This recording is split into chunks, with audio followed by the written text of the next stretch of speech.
예, 우리 4-1구역 화이팅입니다. 예, 아주 은혜롭고 보기 좋습니다. 자, 우리가 이제 수요일 날에 그리스도에 대한 거를 이제 공부를 하고 있습니다. 다시 말하면 예수님이 누구냐 이 공부를 하고 있는데, 만약에 사람들 만나가지고 예수님이 누구예요? 그러면 좀 예수님에 대해서 좀 설명할 수 있을까요? 예수님은 이런 분입니다라고 설명할 게 굉장히 많겠죠. 그래서 우리가 이제 그동안 해왔던 내용들이 뭐냐면, 제일 처음에는 예수님에게는 이름이 참 많이 있었다는 거죠. 예수님의 이름에 대한 거를 처음 했었어요. 그래서 예수라는 이름의 뜻, 그리스도라는 이름의 뜻, 인자라는 이름의 뜻, 하나님의 아들이라는 이름의 뜻, 주라는 이름의 뜻, 이렇게 이름에 관련된 내용을 쭉 보았고요. 그 다음에 두 번째 크게 보았던 건 뭐냐면, 예수님은 사람인가 하나님인가 이 부분을 보았죠. 그래서 우리가 나온 결론은 예수님은 완벽한 사람이면서 완벽한 인간이었다. 이걸 이성이인격이라고 하는 내용을 보았어요.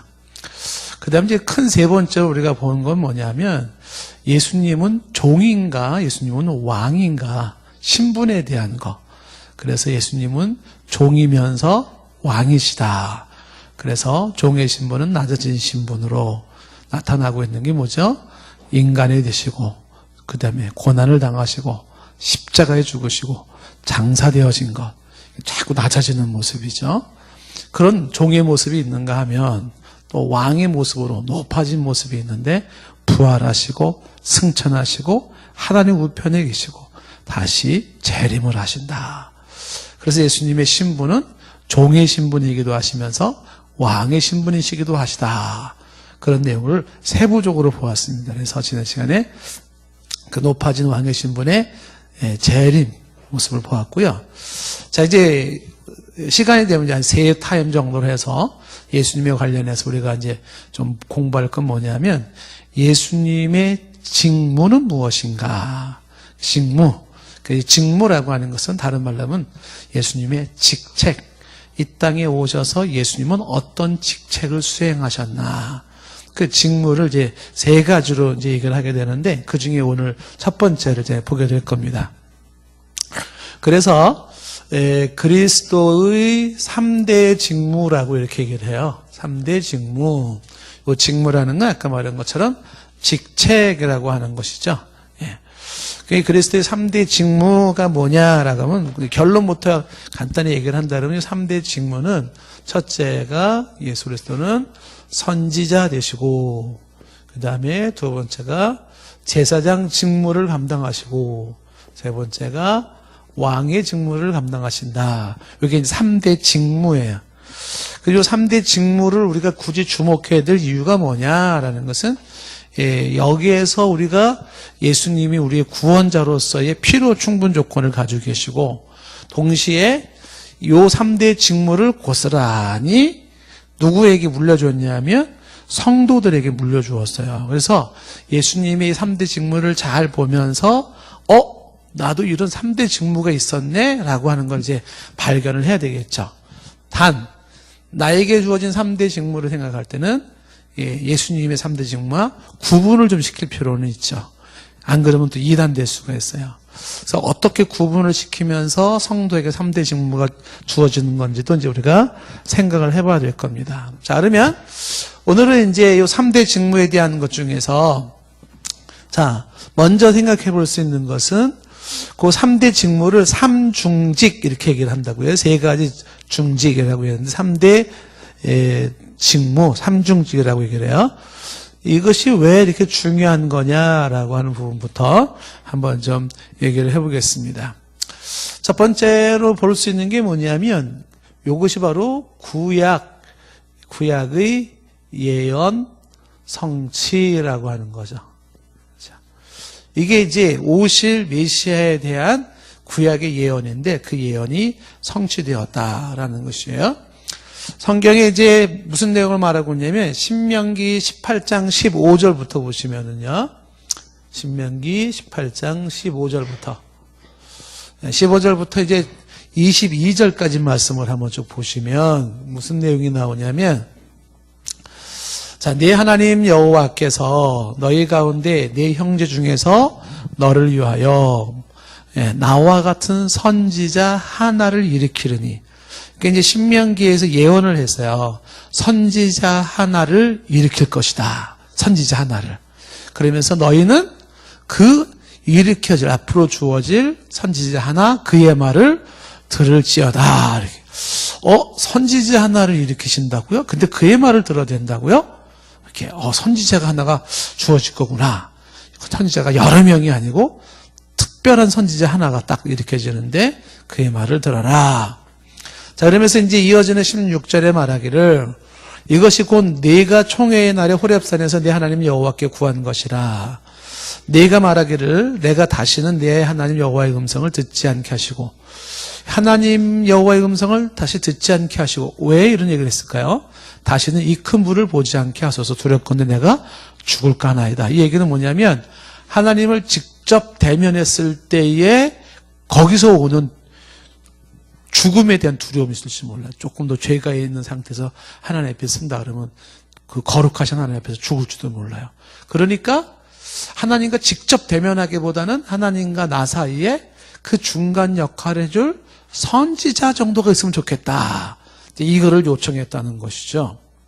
그래서 이어진 17절 말씀에 여호와께서 내게 이르시되 그들의 말이 옳도다. 맞다. 그래서 18절 내가 그들 형제 중에서 너와 같은 선지자 하나를 그들을 위하여 일으키고, 선지자 하나를 일으키겠다. 그 다음에 중요한 말이 뭐냐면 선지자 하나를 그들을 일으키고, 그때 뭐라고 말했어요? 내 말을 그 입에 두리니. 이렇게. 여러분 성경을 가지신 분들이 밑줄을 쫙 거놓으시면 좋겠죠. 빨간 걸로. 그러니까 하나님의 말을 누구에게 주었어요? 그 선지자에게 둔다는 거예요. 그 선지자에게 하나님의 말을, 그 선지자, 그러니까 그 한 명의 특별한 선지자를 일으킬 건데 그 선지자에게 하나님의 말을 그 입에 두겠다는 거예요. 그의 말을 들어라. 그의 말을 들어라. 하나님과 직접 대면하면서 위험 부담을 갖지 말고 하나님이 세울 중보자 선지자 하나를 세울 텐데 그 중보자 선지자에게 하나님이 전하고자 하는 말을 두겠다는 거예요. 그래서 그의 말을 들어라. 내가 그에게 명령하는 것을 그가 무리에게 다 말할 것이다. 이렇게 얘기를 하고 있는 것이죠. 그래서 19절 말씀에 누구든지 내 이름으로 전하는 내 말을 듣지 아니하는 자는 내게 벌을 받을 것이다. 그래서 하나님의 전한 말을 듣지 않는 자, 다시 말하면 그 말을 선지자에게 줄 텐데 그 선지자의 말을 듣지 않는 자는 어떻게 돼요? 벌을 받게 된다. 20절에 만일 어떤 선지자예요? 하나님이 세우는 그 선지자가 아니라 어떤 선지자가 내가 전하라고 명령하지 아니한 말을 제 마음대로 전하는 사람이 있을 수 있겠죠. 제 마음대로. 제 마음대로 내 이름을 전하든지 다른 신들의 이름으로 멸한다면 그런 선지자는 어떻게 돼요? 죽임을 당하리라 하죠. 그러니까 선지자라는 사람이 등장되어지면서 하나님이 전하고자 하는 말이 아닌 거를 전해요. 근데 하나님이 전하고자 하는 말은 오직 한 분, 그 세울 그 특별한 선지자 그 한 분에게만 주어졌어요. 한 분에게만. 근데 그 한 분에게 아닌 또 다른 선지자라고 일컫는 자들이 나와가지고 하나님이 이렇게 말씀하셨어. 이게 하나님의 말씀이야. 막 얘기를 하는데 그 얘기하는 것이 하나님이 전한 것이 아닌 거를 얘기를 하고 있어요. 혹은 다른 신들의 이름으로 전하고 있어요. 이런 가짜 선지자들은 어떻게 된다? 죽임을 당한다. 유사 선지자들은. 그러니까 질문이 나오겠죠. 어떤 질문이 나올까? 21절 말씀에 이런 질문이 나오죠. 내가 마음속에 이르기를 그 말이 여호와께서 이르신 말씀인지 우리가 어떻게 알리요? 그러니까 다시 말하면 하나님이 세운 선지자인지 아닌지 어떻게 알아요? 궁금하죠. 누군가가 내가 하나님의 말씀을 받았다 그러고 막 얘기를 해요. 그러면 그 말이 하나님이 정말 하신 말씀인지 아닌지 우리가 어떻게 할 수 있겠습니까? 그랬어요. 궁금하죠? 어떻게 할 수 있을까요? 그래서 하나님이 가르쳐 줬어요. 알아보는 방법을. 그 다음 22절 말씀에 이렇게 말했죠. 만일 선지자가 있어 여호와의 이름으로 말한 일에 증험도 없고 성취함도 없으면 이는 여호와께서 말씀하신 것이 아니요 그랬어요. 그러니까 증험이 있어야 되고 성취함이 있어야 되는데 그런 게 없다면 이는 여호와께서 하신 말씀이 아니요. 그 선지자가 제 맘대로 한 말이니 너는 그를 두려워하지 마라. 그런 쓸데없는 선지자 말에 연연하지 말아라. 이렇게 말하는 거죠. 자기 맘대로 하는 말이다. 그러면 그 선지자가 여호와의 이름으로 말한 모든 것에 증언도 있고 성취함도 있고 그러한 결과나 경험이나 성취성 여부가 있는 그것으로 알아볼 수 있다라고 했는데 그런 하나님의 말씀을 전하면서 그것이 쫙 이루어진 그런 증언과 성취함인 선지자가 한 명이 딱 주어진다. 그걸 알아볼 수 있는 게 바로 예수 그리스도죠. 예수 그리스도만이 하나님의 말씀을 제대로 받아서 그 말씀을 제대로 전했고 전해진 그 말씀이 그대로 이루어지는 거예요. 그래서 이 예수 그리스도 외에 이 선지자와 같은 자는 없어요. 자, 뭘 얘기를 하고 있는 거냐면 예수님의 이제 선지자직에 대한 것과 제사장과 왕에 대한 직분을 얘기할 때 먼저 보는 것은 뭐냐면 예수님이 선지자로서 오실 것이 예언되어 있고 그것이 예수님에 의해서 성취가 되었다는 것이죠. 자, 그러면 지금 읽었던 이 신명기 이 말씀이 예수라고 하는 2000년 전에 그 목수의 아들 그 예수에게 성취됐다는 걸 그러면 그건 그렇게 연결시킬 만한 이유가 뭡니까? 그래서 성경에 이제 베드로가 이거를 이렇게 연결시켜 주죠. 사도행전 3장 22절 말씀해 보시면 사도행전 3장 22절 그다음에 24절까지 말씀을 보시면은 뭐라고 말하냐면 이렇게 말하잖아요. 모세가 말하되 이 모세가 말하되라는 걸 지금 베드로가 얘기할 때 이 모세가 말하되라는 건 요거예요. 신명기 18장 15에서 22절. 그 모세가 말하되 주 하나님이 너희를 위하여 너희 형제 가운데서 나 같은 선지자 하나를 세울 것이니 너희가 무엇이든지 그의 모든 말을 들을 것이라고 말하지 않았느냐라고 지금 베드로가 모세의 신명기 이야기를 얘기를 하고 있죠. 이어지는 23절 말씀에 그러면서 누구든지 그 선지자예요. 유일한 선지자. 그 선지자의 말을 듣지 아니하는 자는 백성 중에서 멸망받으라. 다른 선지자의 말 들을 건 없어요. 진짜 들어야 할 것은 바로 모세를 통해서 세워질 하나님의 말씀을 그 입에 주시고 그 다음에 증언과 성취가 이루어지게 할 그 선지자의 말을 들어야 돼요. 그 선지자 말을 듣지 아니하는 자는 백성 중에서 멸망을 받을 것이라고 말하지 않았느냐 이렇게 말을 하는 거죠. 그러면서 이제 24절 말씀에 계속 얘기해요. 또한 사무엘 때부터 이어 말한 모든 선지자들 그에게 모든 선지자들도 다 이때를 가리켜 말하였느니라. 그러면서 이 3장 24절까지 전후 문맥을 봤을 때 모세의 이야기나 구약의 수많은 선지자들이 다 얘기했던 것이 이때를 가리켜라고 하는 것이 이때가 뭐예요? 예수님이 십자가에 죽으시고 부활하시고 승천하신 이때에 초점을 맞추고 있는 거예요. 그러니까 신약 성경에서는 뭘 증명하고 있냐면 구약에서 말하고 있는 선지자에 대한 예언이 누구한테 이루어졌다? 예수 그분에게 이루어졌다. 선지자로서의 예언의 성취가 바로 예수 그리스도에게 이루어졌다라는 것을 선포하고 있는 것입니다. 자, 그런가 하면 이 삼중직이 예언의 성취라고 하는 걸 선지자직이라고 하는 걸 한 예를 통해서 보았고요. 그 다음에 이제 우리가 또 하나 두 번째 볼 수 있는 것은 메시아의 중요성이에요. 메시아. 그러니까 메시아에 대한 이해가 바로 삼중직으로 이해가 되어진다라는 거죠. 메시아에 대한 이해. 메시아.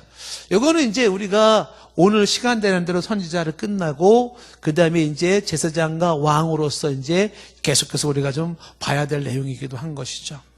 자, 아시다시피 예수님이 메시아가 되신다라는 건 이제 많이 우리가 언급을 했었어요. 그 메시아라는 히브리 말의 말의 뜻이 뭐냐면 이 말의 뜻은 기름 부음을 받은 자 이런 뜻을 가지고 있어요. 그러니까 기름 부음을 받은 자를 히브리 말로 메시아 이렇게 얘기해요. 메시아. 그러면은 구약에서 메시아가 누구냐? 구약에서 기름 부음을 받은 자가 누구냐? 라고 할 때 세 직분이 기름 부음을 받은 자예요.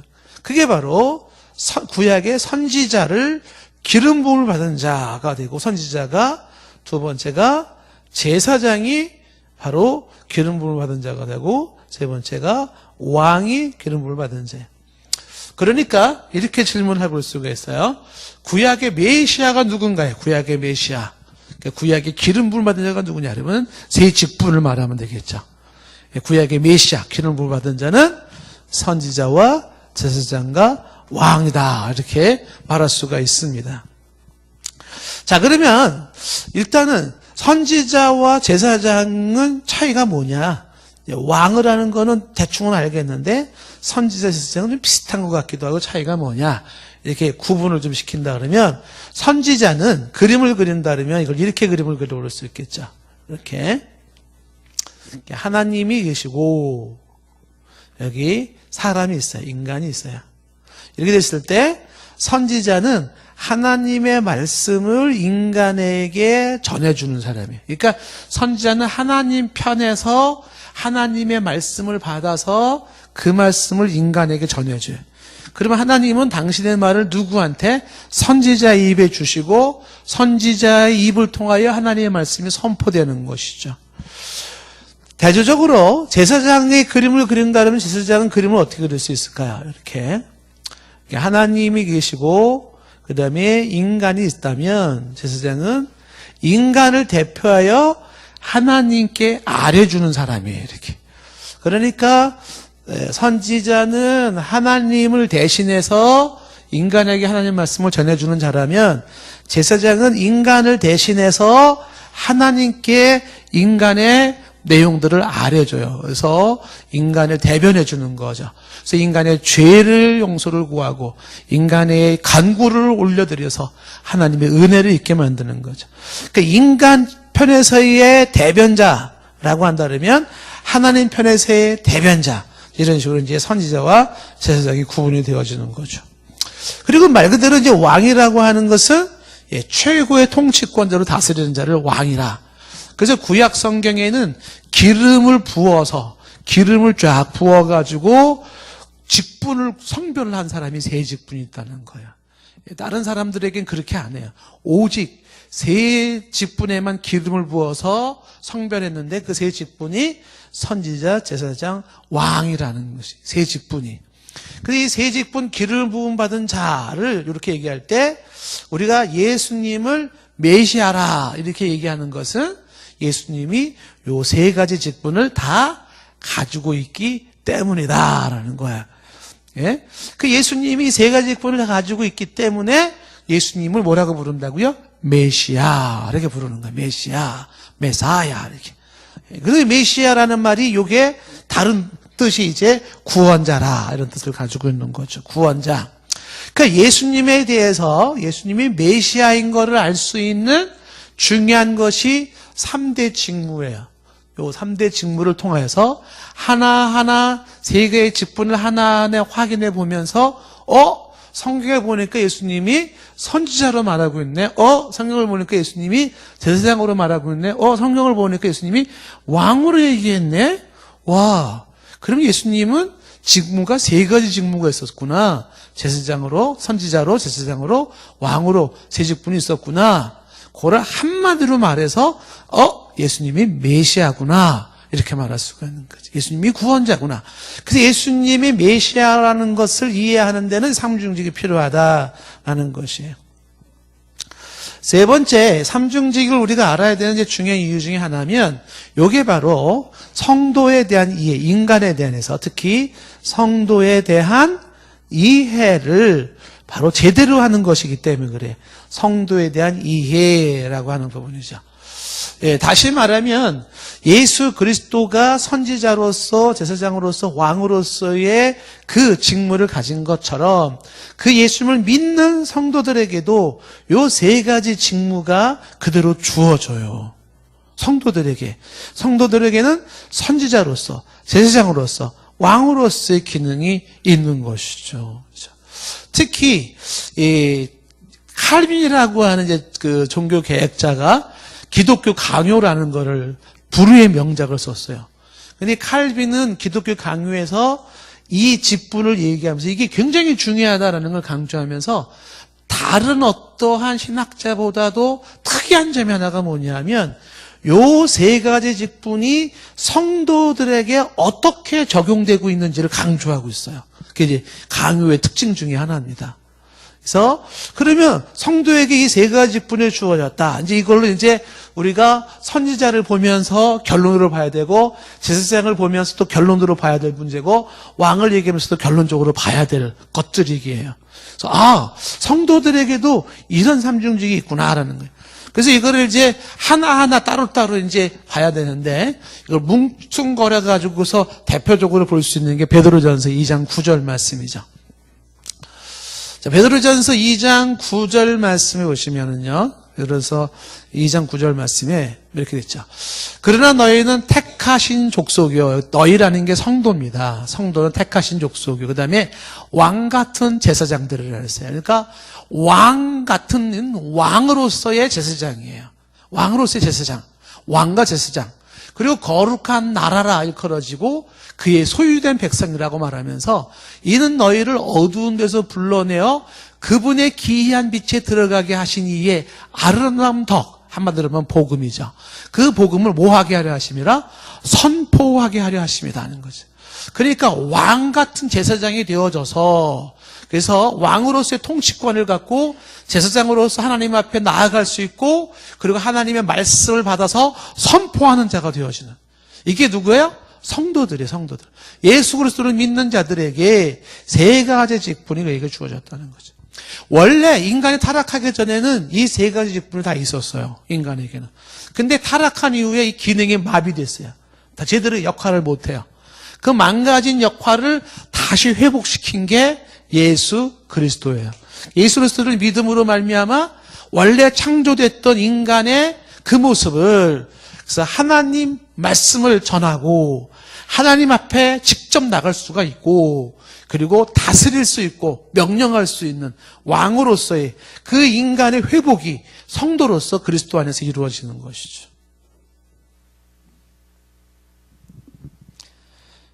아멘. 제가 저를 향해서 은혜를 받고 나왔어요. 자, 그러면 이제 오늘은 이제 특별히 선지자에 대한 걸 한번 좀 보겠습니다. 선지자직에 대해서 한번 좀 생각을 해보도록 하겠습니다. 이 선지자직에 대한 성경적 근거를 보자라고 할 때 먼저 우리 여기서 하나 좀 예를 하나 보았죠? 이 부분이 성경적 근거가 하나 되겠죠. 이미 구약의 예언이 베드로에 의해서 설명이 되어졌어요. 베드로가 그 모세의 이야기가 바로 이때 지금의 예수님을 말하는 것이다라는 걸 이제 하나 보았고요. 자, 오늘 읽었던 누가복음 13장 31절 말씀에 예수님이 뭐라고 얘기를 하냐면 이렇게 지금 대화 중에 이런 대화가 나왔어요. 31절 말씀에 뭐라고 되어 있었어요?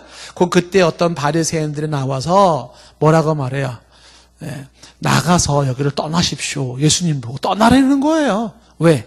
헤롯이 당신을 죽이려고 한다는 겁니다. 그러니까 떠나라 그랬어요. 그러니까 헤롯이 죽이려고 그러니까 여기 있으면 당신 죽는다 가라 그랬어요. 이게 예수님이 어이 무서워 그럼 가야지 하고 도망가고 이런 상황이냐 하는 거죠. 이렇게 떠나라 당신을 죽이려는 헤롯이 있다.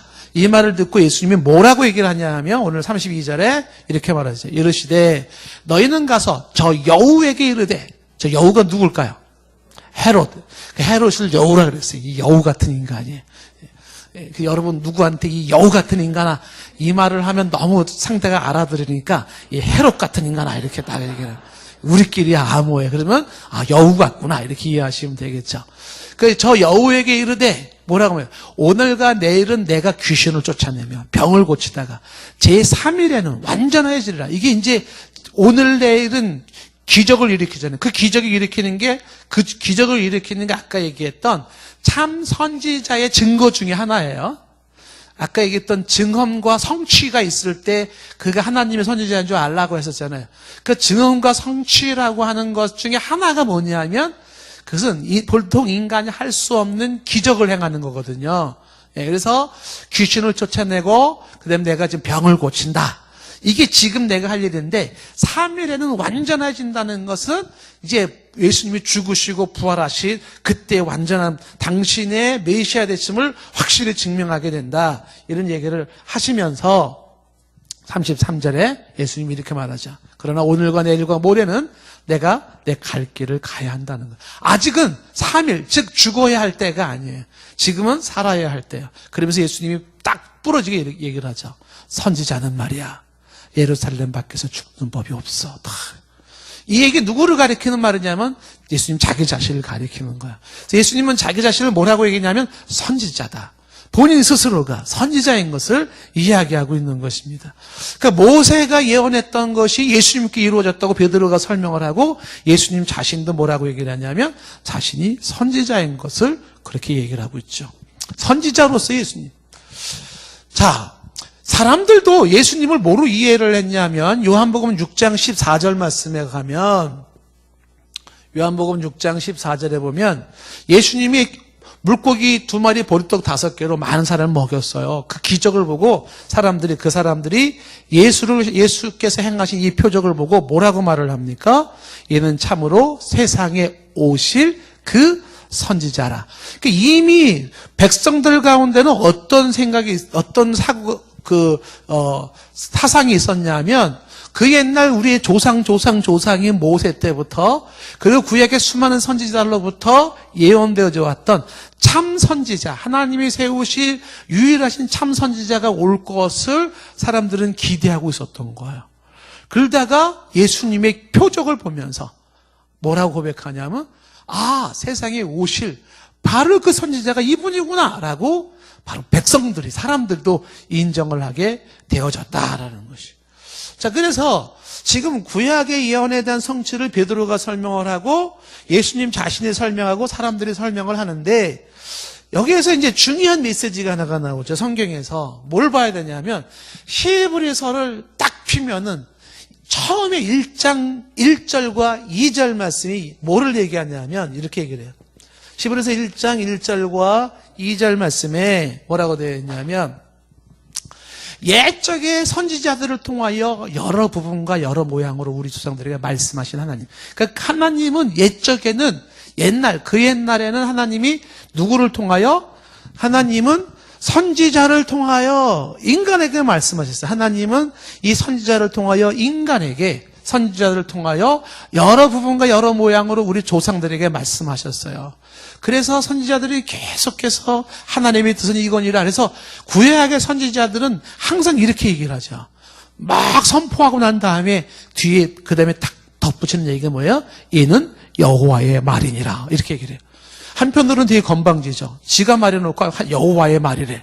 그런데 그게 여호와의 말인 것은 그 선지자들은 그냥 하는 소리가 아니라 하나님으로부터 말씀을 받아서 전한 것이기 때문에. 그래서 구약시대에도 저 사람 얘기가 진짜 하나님 얘기냐 아니냐가 시비거리가 됐었어요. 그때도 참 선지자, 거짓 선지자를 판결하는 방법이 뭐냐면 예레미야에 보면 그 선지자에게서 나타나는 결과적인 증언과 성취로 보았던 거예요. 그래서 이제 구약의 선지자들은 참 괴로웠습니다. 왜 괴롭냐면 하나님의 말씀을 그대로 전해야 되는 선지자들 입장에서는요, 하나님이 아주 엉뚱하게 메시지를 전하게 하세요. 엉뚱하게 말씀을 전하게 하는 방법 중에 하나가 뭐냐면 말로만 전하는 게 아니라 행동으로 말씀을 전하게 해서 행동으로 전할 때 어떻게 행동을 하냐면 벌거벗고 다녀라 막 그래요. 창피하게 왜 벌거벗고 다녀요? 그 벌거벗고 다니는 게 행위 예언이에요. 그래서 백성들이 보면서 어떻게 해요? 와, 저 선지자 왜 저래? 막 그러잖아. 미친 사람 같죠? 선지자가 말하죠. 너희들이 이와 같이 벌거벗은 수치를 당하게 될 것이니라. 여호와의 말이니라. 그렇게 전화 놓고 와가지고 하나님 너무 힘들어. 나 이거 안 하면 안 돼요. 막 이러고 있는 거죠. 그러니까 선지자들은 괴로워요. 그러나 하나님의 말씀을 전해주는 거잖아요. 그래서 다시 11에서 11 지금 1장 1절에 보면 옛날에는 어떻게 있었다고요? 하나님께서 선지자들을 통해서 말씀을 하셨단 말이에요. 여러 모양으로 여러 부분으로 다양한 모습으로 조상들에게 말씀하셨던 그 하나님이 2절에 어떻게 했을까요? 이 모든 날 마지막에는 아들을 통하여 이렇게 되는 거예요. 아들을 통하여 우리에게 말씀하셨으니. 그 구약에서 나타났던 그 많은 선지자들은 사실상 참 선지자, 영원한 선지자, 유일하신 선지자인 예수 그리스도에 대한 모형의 모형, 그것도 일종의. 그래서 그 선지자들을 통하여서 이제 인류에게 유일무이한 선지자 한 사람이 마지막에 주어지는데 그게 누구예요? 아들로 오신 그분. 그분에게 하나님은 말씀을 주셔서 그래서 그 말씀을 전할 때 어떻게 해요? 그의 말을 들어야 되는 거예요. 그게 모세도 했던 얘기잖아요. 선지자들을 세워서 내 말을 그 입에 두리니 이랬잖아요. 그의 그를 말을 들어라 그랬잖아요. 그러니까 저와 여러분들이 예수 그리스도의 말에 귀를 기울이고 아멘 해야 되는 이유가 바로 구약의 선지자로서의 그 예수님이 오셔서 메시아를 증명하는 선지자로 오셔서 하나님의 영원한 말씀을 받아 진리의 말씀을 오직 그 입을 통해서만 전할 수 있기에 우리는 오직 그 예수 그리스도의 말씀에 귀를 기울여야 돼요. 귀를 기울여야 되는 거예요. 자, 이게 이제 나중에 존 칼빈이 뭐라고 얘기를 하냐면 성도에 대한 적용 파트에서 칼빈이 얘기하는 게 그렇게 강조하는 거예요. 뭐냐 하면 그 나중에 제가 설명할게요. 뭐라고 얘기하는지. 자, 중요한 거는 뭐냐 하면 예수 그리스도가 선지자로 오셨고 그로서 구약의 모든 선지자들의 하나님의 말씀을 대언했던 것들을 이제는 영원한 완성품인 예수님으로 통하여서 하나님의 말씀이 선포되게 하셨구나. 아멘이죠? 그래서 저와 여러분들은 누구의 말에 귀를 기울이고 누구의 말을 들어야 되나요? 예수 그리스도예요. 그게 가장 정확한 거예요. 그런데 예수 그리스도의 말씀에 귀를 기울이지 아니하고 오늘도 자칭 선지자라 일컫는 자들이 교주님들이 나타나셔가지고 내가 여호와의 음성을 들었노라. 여호와 하나님이 내게 말씀하셨노라. 그리고 이야기하면서 그 얘기를 그 교주의 이야기에 귀를 기울이는 사람이 있지요. 이런 사람들은 아까 뭐라고 그랬어요? 죽여야 하고 저주받아야 할 자들이 돼버려요. 참 선지자, 하나님의 말씀을 제대로 받아서 제대로 전해줄 수 있는 유일무이한 참 선지자가 바로 예수 그리스도라는 것이죠. 그래서 예수 그리스도는 성경에 지금 말하기를 선지자로서 하나님의 말씀을 받아 인간에게 전달해 주셨다라고 하는 것입니다. 자, 그랬을 때에 선지자들이 구약의 개념을 봤었을 때는요, 선지자가 하는 중요한 인물이 뭐예요? 선지자는 하나님의 말씀을 전달하는 거. 하나님 말씀 전달하는 것이 선지자의 중요한 기능입니다. 이게 선지자의 몫이에요. 할 수 있는 가장 중요한 거. 근데 어떤 식으로 선지자들이 얘기했냐면 구약에서는 하나님의 선지자들이 어떻게 하나님의 말씀을 받았냐면 꿈이나 환상을 통해서 하나님의 말씀을 받아요. 혹은 하나님이 직접적인 언어를 통하여서 그 말씀을 전하기도 하죠. 그 선지자들이 하나님으로부터 꿈과 환상의 언어를 받아서 이 말씀을 어떻게 해요? 이것은 이렇게 이거를 from God 이렇게. 그리고 그 꿈과 환상의 언어를 to man 인간에게 이렇게.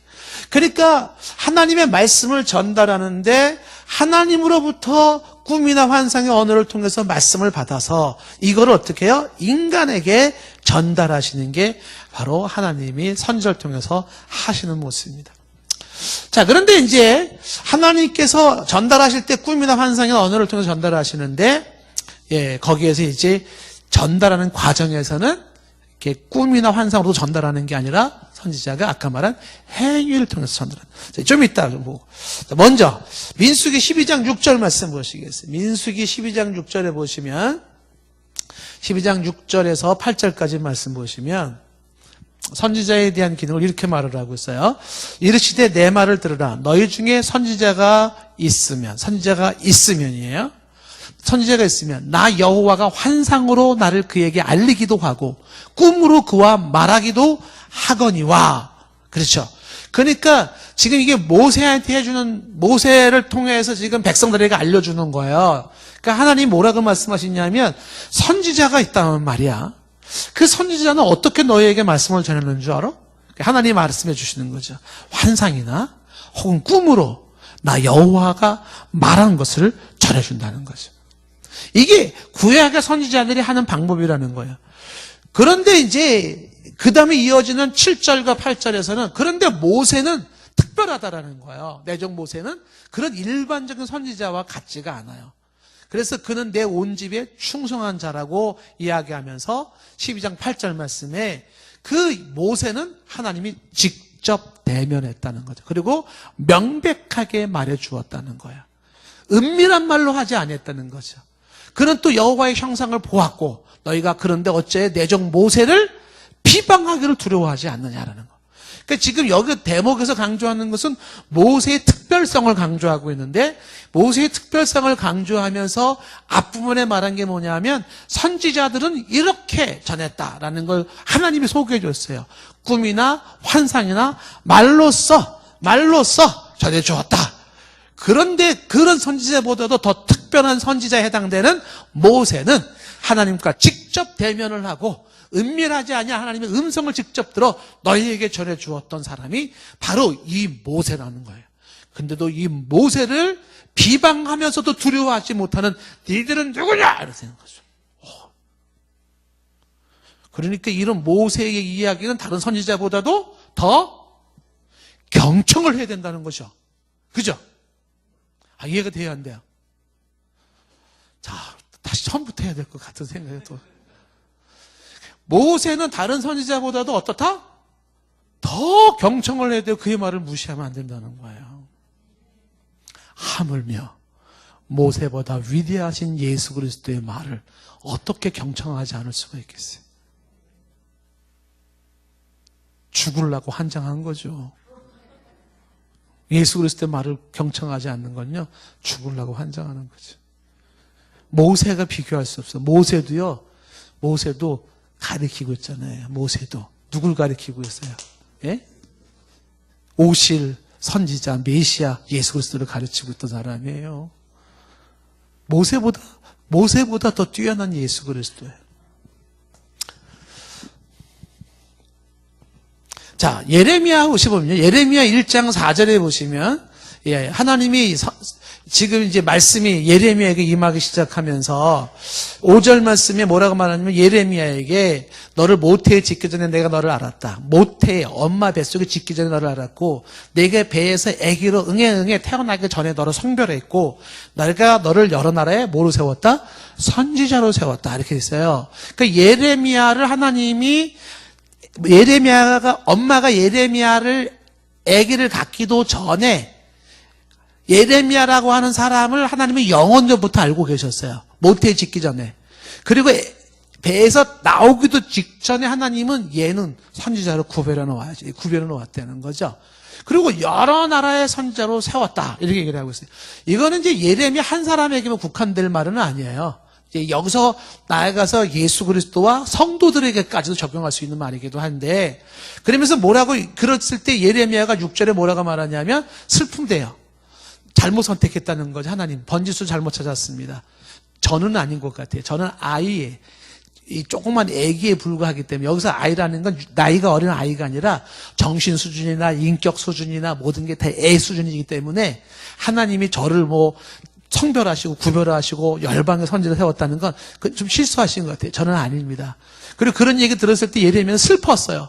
왜 나 같은 것한테 하나님은 그렇게 대단하게 말씀하시나? 예? 좀 그럴듯한 사람한테 얘기해야지. 나 같은 거한테 이렇게 얘기를 하는데 아이 같은 나에게 어마어마한 얘기를 하셨으니까 어떻게 해요? 예레미야가 슬프다 이런 거야. 하나님 저를 그렇게 생각해 주시나요? 고맙습니다. 이게 아니라 하나님 어떻게 나한테 그런 얘기를 하세요? 부담돼 죽겠네. 막 이러고 있는 거야. 지금 예레미야가. 자, 그때 하나님이 이렇게 말해요. 7절. 여호와께서 내게 이르시되 너는 아이라고 말하지 말아라. 내가 너를 누구에게 보내든지 너는 가고 내가 너에게 무엇을 명령하든지 너는 말하라. 이게 선지자의 사명이죠. 선지자는 뭐 하는 거냐면 하나님이 가라는 대로 가서 하나님이 말하라는 걸 말하면 된다는 거예요. 이게 선지자의 모습이에요. 저기로 가라. 니느웨로 가라. 그럼 니느웨 가야 돼요. 다시스로 가면 안 돼요. 그렇죠? 가라는 대로 가야 돼. 적진 속으로 가라. 가는 거죠.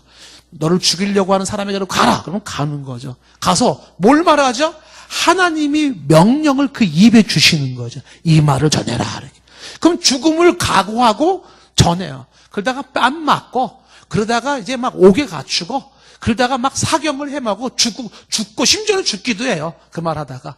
그래서 막 토백혀 죽기도 하고 목이 잘라 죽기도 하고 그래도 그 일을 해야 되는 게 선지자예요. 그 선지자는 뭐 하는 사람이냐면 보내는 대로 가서 그 다음에 내가 너에게 명하는 대로 말하라. 이게 선지자에게 주신 말이에요. 그러면서 8절에 뭐라고 말했냐면 너는 그들 때문에 즉 그 대상들 때문에 전에 그 대상들 때문에 두려워하지 마라. 내가 너와 함께 한다는 것. 선지자와 함께 하시고 너를 구원할 것이다. 나 여호와의 말이라. 그리고 이제 9절 말씀에 뭘 주냐면 권세를 주시는 거죠. 내 말을 내 입에 두었다. 내 말을 내 입에 두었다라고 주님의 말씀을 주시고 10절 말씀에 주시는 게 뭐냐면 뽑고 파괴하고 파멸하고 그리고 넘어뜨리고 건설하고 심을 수 있는 권세를 주셔서 땅에서 매면 하늘에서 매고 땅에서 풀면 하늘에서도 풀릴 수 있는 권세를 주신다는 거죠. 그 예레미야의 말씀 속에서 강조하는 것이 뭐냐 하면 그게 뭐예요? 결국은 하나님의 말씀을 대변하는 것이다 라고 하는 것이. 자, 이 말씀을 전하는 게 선지자였다라고 하는 것이죠. 선지자. 자, 그러니까 이 선지자를 향해서 이제 기억해야 될 거, 오해하지 말아야 되는 것 중에 하나가 뭐냐면 그 선지자의 말씀을 전달하고 하는 것이 이게 대부분이 미래에 대한 사건이에요. 미래 사건. 그 미래 사건에 대한 것들을 얘기를 하는 게 많이 들어있다 보니까 이게 오해가 될 수 있는 게 뭐냐면 소위 말하는 미래를 점치는 행위로 여겨질 수가 있어요. 그러니까 미래 예언을 하는 게 선지자다 이렇게 이해되기가 쉬워요. 그래서 자칭 선지자라 일컬어지는 사람들이 뭐 하냐면 자꾸 점을 쳐주는 거죠. 오늘날도 선지자라 일컬어지는 사람이 여호와의 음성을 들었다, 계시를 받았다, 환상을 받았다 그러면서 하나님 말씀을 대언해줘. 하나님 말씀을 대언해줘요. 선지자 맞네. 하나님 말씀 대언해주는데 그러면서 자꾸 뭐 해줘요? 자꾸만 예언을 해주는 거죠. 예? 네가 지금 니네 집안이 어떻게 될 것이고 네 아들이 어떻게 될 것이고 뭐 너의 미래가 어떻게 될 것이고 막 네 남편이 어떻게 될 것이고 네 아내가 어떻게 될 것이고 막 미래를 예언해 주는 거예요. 그런 예언 들으면 어떻게 돼요? 우리 모두는 공포에 떨기 시작을 하는 거죠. 얼마나 무섭습니까? 그렇죠. 예. 내 말을 듣지 아니하면 네 남편이 가다가 3일 만에 사거리에서 교통사고로 막 이렇게 내가 무서워. 시키는 대로 다 할게요. 막 이렇게 나오는 거예요. 근데 이 선지자들이 말하는 말씀 전달이라고 하는 것이 여기에 포커스가 있는 게 아니에요. 이 선지자라고 하는 사람들은 뭐냐면 하나님의 말씀을 받아서 그러니까 하나님의 말씀을 받아서 그 받은 말씀을 전하는 거예요. 이것이 의미예요. 이 받은 말씀을 전하는 게 중요한 것이지 상대방을 미래를 점쳐주는 게 포커스가 되어 있지 않은 거예요. 이게 선지자, 소위 말하는 예언자를 이해할 때 중요한 말씀이에요. 그래서 그 선지자들의 이야기는 이렇게 하나님의 말씀을 전해줄 때 그 말씀 속에는 율법을 해석해 주기도 하고 죄를 향해서 책망하기도 하고 백성들에게 이쪽으로 가라 저쪽으로 가라 얘기를 해주기도 하고 당연히 미래에 대한 이야기도 해주기도 해요. 이런 것들을 쭉쭉쭉쭉 얘기를 해주고 있다라고 하는 것입니다. 자, 여기서 이 선지자로서 예수님을 이야기할 때 하나 주의사항이 있습니다. 어떤 주의사항을 좀 가져야 되냐면 성경을 보니까 예수님 선지자 맞네. 그래서 예수님을 오직 선지자로만 이해하시면 안 됩니다. 그렇게 하면 안 돼요. 예수님은 선지자의 기능이 있지만 다음 주에 제사장의 기능도 있고 왕의 기능도 있다라고 하는 이 세 가지를 다 유지를 해야지 한쪽만 강조하면은 예수님에 대한 온전한 이해가 아닌 거예요. 아시겠죠? 그래서 예수님을 선지자로만 이해하는 데가 어디냐면 이게 이슬람교예요. 이슬람. 그 이슬람교에서는 이슬람이라고 하는 이 종교에서는 예수님이라는 존재를 오직 여러 선지자 중에 하나로만 보는 거죠. 그 중에 하나가 무하마드도 선지자로 보았고 아담도 선지자고 여로보암도 선지자고 모세도 선지자고 그다음에 노아도 선지자고 그런 선지자 중에 하나가 예수님이라고 생각하고 있는데 부분적으로는 맞지만 온전한 이해는 아니다라고 하는 것이고요. 두 번째 오해 중에 하나는 뭐냐면 이 예수님을 갖다가 선지자가 아니라 반대로 선지자는 강조하지 않고 오직 제사장으로만 강조하는 경우가 있을 수가 있어요. 제사장. 이것만 강조를 한다. 이쪽으로만 이해를 한다. 이것도 옳지가 않은 거죠.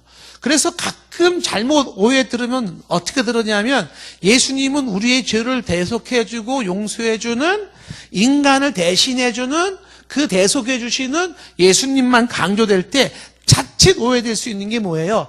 왕으로서 예수님과 선지자로서 예수님을 간과할 수가 있게 돼요. 간과. 그럼 부분적인 이해가 될 수 있겠다라는 것이죠. 그리고 또 반대로 예수님을 왕으로서만 이해하는 경우도 있어요. 왕으로만 이해를 한다. 이것도 옳지는 않은 거죠. 여기 지금 제가 시간이 없어서 많이 얘기를 못 하는데 선지자로만 이해하는 이런 사람들이 보통 합리주의자들 사상이 이렇게 깔려 있고요.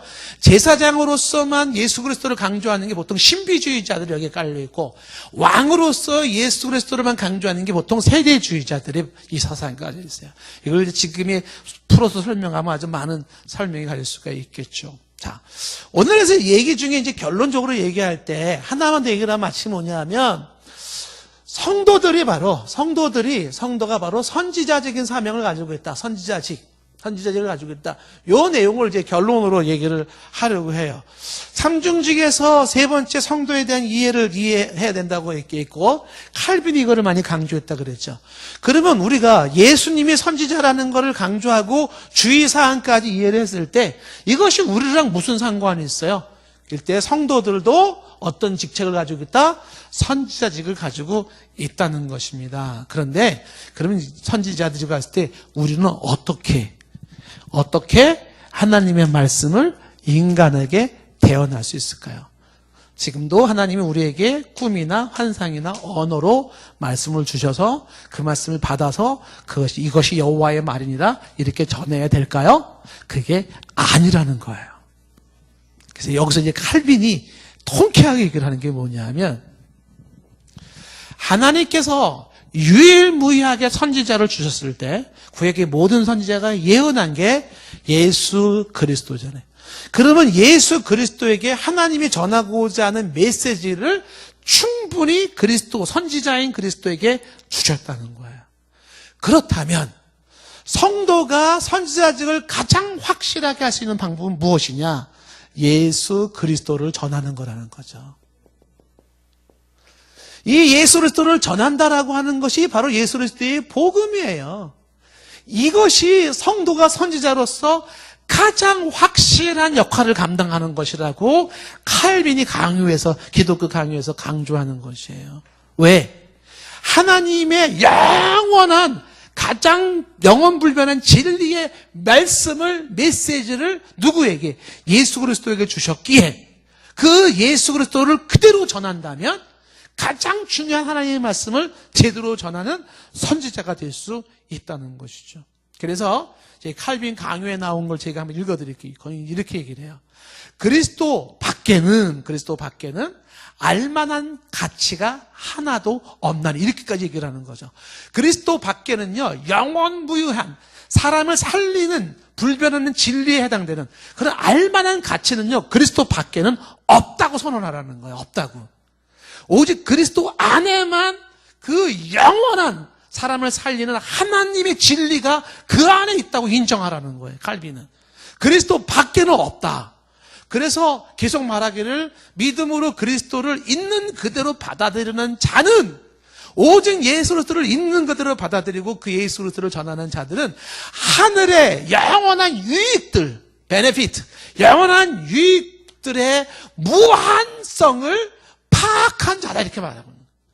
하늘의 영원한 유익, 그걸 무한한 것을 파악한 자가 누구냐? 예수 그리스도를 아는 자, 예수 그리스도를 소유하고 그 예수 그리스도를 말하는 자라. 그래서 고린도전서 1장 20절 말씀에 칼빈이 인용한 게, 고린도전서 1장 30절 말씀에 뭐라고 되어 있냐면, 너희는 하나님으로부터 나와서 그리스도 예수 안에 있고, 예수는 누구냐면 하나님으로부터 나와서 우리에게 지혜와 의로움과 거룩함과 구원함이 그분에게 있어요. 그 지혜가 그분에게 있어요. 모든 의로움과 거룩함이 누구한테? 하나님으로부터 난 예수 그리스도에게 있다라는 것이죠. 골로새서 2장 3절 말씀에, 골로새 2장 3절, 그 안에가 누구예요? 예수 안에는 지혜와 지식의 모든 보화가 감추어져 있느니라 하는 거지. 예수 밖에는 가치가 없어요. 어떤 지식도. 극단적으로 얘기할 때. 그러니까 여기서 가치가 없다라고 하는 것은 영혼을 구원시키고 영혼을 살리는 생명으로서의 가치죠. 뭐 일반적인 지식들이나 교훈들에 있을 수 있겠죠. 그리스도 밖의 지혜가.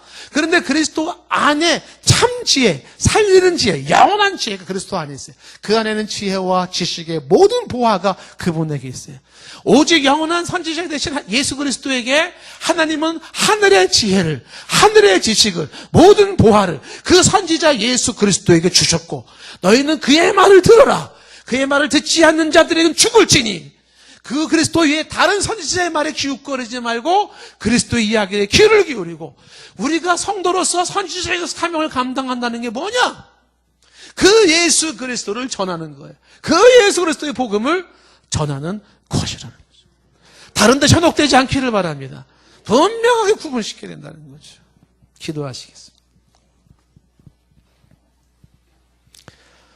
이 시간 예수 그리스도는 메시아로서 영원한 선지자 되시고 우리의 선지자가 되시고, 우리는 예수 그리스도의 말을 듣는 것이 하나님의 말씀을 듣는 것이고, 예수 그리스도를 전하는 것이, 그의 복음을 전하는 것이 하나님의 영원한 진리를 전하는 것임을 잊지 않게 하옵소서. 오직 하나님을 알 수 있고 하나님께로 갈 수 있는 영원한 진리, 예수 그리스도 그분뿐인 것을 분명하게 고백하기를 원합니다. 예수님의 이름으로 기도드리옵나이다. 아멘.